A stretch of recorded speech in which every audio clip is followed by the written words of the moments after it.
morning guys! Again, this is Sarah Aquino from Zonal Realty at nandito tayo ngayon sa Queensboro, Teresa, Rizal. Ito po ang ating model unit. So lahat ng magti-tripping ay dadaan sa unit na to. Dito pwedeng pumasok kasi right now, ongoing pa po ang ating construction.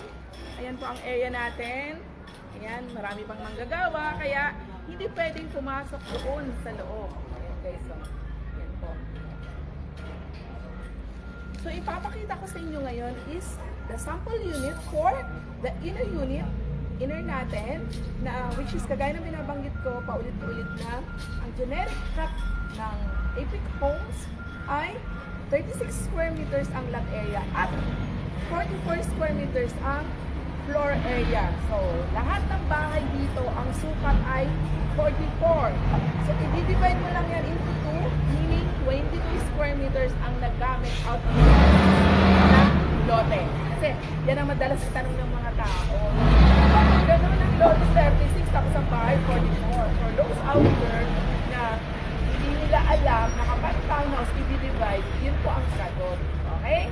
So, I hope maliwanag na out of 36, 22 ang nagamit. Therefore, meron ka pang vacant lot na 14 square meters. Ayan guys, so 14. So, di ba, meron pa sa area. So, tara, pasok tayo. This is the generic unit. Kapag sila ang generic, ang kalagatan ng Apex Homes, ganito po ang unit turnover natin. So, ang tawag natin dito ay bare. Diba? Walang pintura. Kayo na ang magpapapintura. Wala silang model unit dito na dress up. Pero sa Ibiza Homes sa Quezon City, sa San Mateo, meron silang model unit. Boundary kasi yun.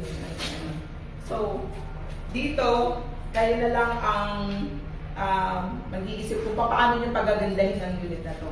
Napakadami ng bahay guys sa Apex Homes na ang gaganda na.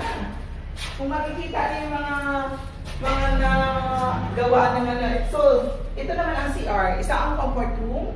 Teka, pakita po. Yan po, half. Pwede nyo rin yan isagad ang tiles. Diba? Kayo na ang magpapatiles. So, akyat tayo. Isa pa ito sa pinaka-trademark ng Apex Homes. Ganito lahat ng hagdan niya kahoy.